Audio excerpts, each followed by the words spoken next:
আসসালামু আলাইকুম everyone, welcome to my channel Shanta's mini blogs. So আজকে আমি শেয়ার করব রুই মাছ দিয়ে লাউ রান্না। তো অবশ্যই আমার ভিডিওটি মনোযোগ সহকারে দেখবেন এবং ভালো লাগলে অবশ্যই লাইক করবেন। ফ্ল্যাশব্যাক। তো এই সুন্দর রেসিপিটা আমার ভাবি রান্না করেছে আর আমি বসে বসে ভিডিও করছিলাম। তো রেসিপির জন্য অবশ্যই প্রথমে মাছটা ভেজে নিতে হবে।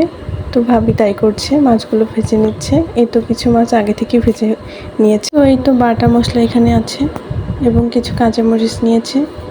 তো মাছগুলো ভেজে নিচ্ছে ভালোভাবে।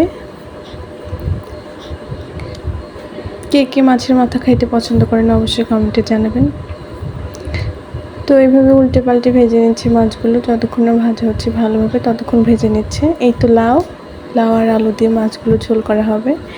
এই যে বাটা মশলাগুলো কড়াই বসিয়ে দিয়েছে। তো কড়াইটা গরম হলে এর মধ্যে তেল দিয়ে দিবে মাছের জন্যে। তো মশলা কষানোর জন্য এখানে তেল দিবে। তো কড়াইটা গরম হয়ে গেছে, এর মধ্যে তেল দিয়েছে। তো আপনারা অবশ্যই ভিডিওটি মনোযোগ সহকারে দেখবেন।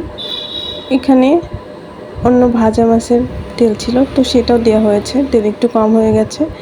তো এই তো তেল গরম হয়ে যাচ্ছে, গরম হওয়ার পরে এর মধ্যে মশলা দিয়ে কষানো হবে। আপনারা অবশ্যই ভিডিওটি মনোযোগ সহকারে দেখবেন। এই তো তেলটা গরম হয়ে গেছে, এর মধ্যে সব মশলাগুলো, বেটে রাখা মশলাগুলো এর মধ্যে দিয়ে, তো এই মশলাগুলো তেলের মধ্যে দিচ্ছে এবং ভালোভাবে নাড়াচাড়া করে মিশিয়ে নিচ্ছে যেন মশলাটা লেগে না যায়। তো এই তো মশলাগুলো দিয়ে এবার আবারও নেড়ে নেবে। তো আপনারা অবশ্যই ভিডিওটি মনোযোগ সহকারে দেখবেন। ভিডিওটি যদি ভালো লাগে অবশ্যই কমেন্ট করবেন, সুন্দর একটা কমেন্ট করবেন। আপনাদের সুন্দর কমেন্ট আমাদের নতুন নতুন ভিডিও বানাতে আরও উৎসাহিত করবে। তো আমি ফার্স্ট টাইম ভয়েস দিচ্ছি, যদি আমার ভয়েসে কোনো সমস্যা হয় বা আমি যদি ভুল ত্রুটি কোনো কিছু বলে থাকি অবশ্যই ক্ষমার দৃষ্টিতে দেখবেন। তো এইভাবে মশলাটা ভালোভাবে কষিয়ে নিচ্ছে। কষানো হয়ে গেলে এর মধ্যে কিছুটা পানি দিয়ে অ্যাড করবে। তো এর মধ্যে কিছু কেটে রাখা কাঁচামরিচগুলো দিয়ে দিচ্ছে, এটা দেখতে আরও সুন্দর লাগবে। তো আবারও ভালোভাবে নেড়েচেড়ে মিশিয়ে নিচ্ছে। তো এর মধ্যে সামান্য একটু পানি দিয়ে আবারও নেড়েচেড়ে মিশিয়ে নিচ্ছে, কিছুক্ষণ ধরে রান্না করে নিবে। তো ভালোভাবে এটা রান্না করে নিচ্ছে। রান্না হয়ে গেছে মশলাটা, এর মধ্যে এবার কেটে রাখা লাউ এবং আলু দিয়ে আবারও ভালোভাবে কষিয়ে নেবে মশলাটার সাথে।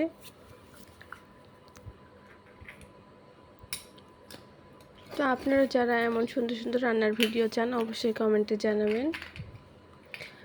তো এই তো মশলার সাথে মিশিয়ে নিচ্ছে তরকারিগুলো।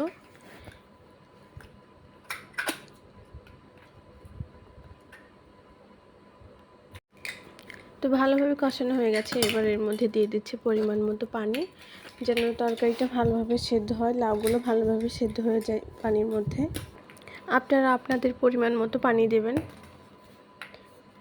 তো এইভাবে ঢাকনা দিয়ে আবার ঢেকে দিচ্ছে যেন লাউগুলো ভালোভাবে সেদ্ধ হয়ে যায়। তো এই তো বলক এসে গেছে এর মধ্যে।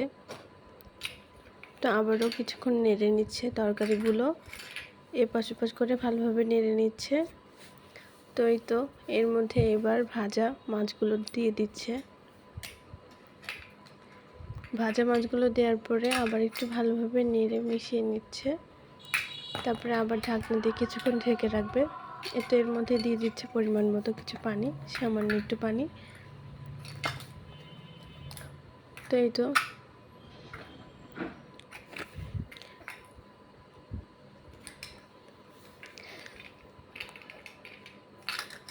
আবারও ঢেকে নিচ্ছে। তো এর মধ্যে এখন অ্যাড করবে ধনিয়া পাতা। তো যার যারা ধনিয়া পাতা খাবেন না অবশ্যই স্কিপ করবেন ধনিয়া পাতাটা। এই তো আবার কিছুক্ষণ রান্না করে নিবে। রান্না হয়ে গেলে পাত্র থেকে নামিয়ে নেবে।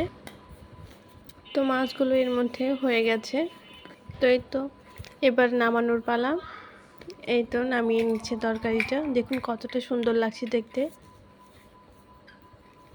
দেখতে যতটা লোভনীয় লাগছে খেতে অনেক মজা হয়েছে। আপনারা অবশ্যই বাসাতে একবার হলেও ট্রাই করবেন। দেখুন লোভনীয় লাগছে না দেখতে, অনেক সুন্দর লাগছে দেখতে।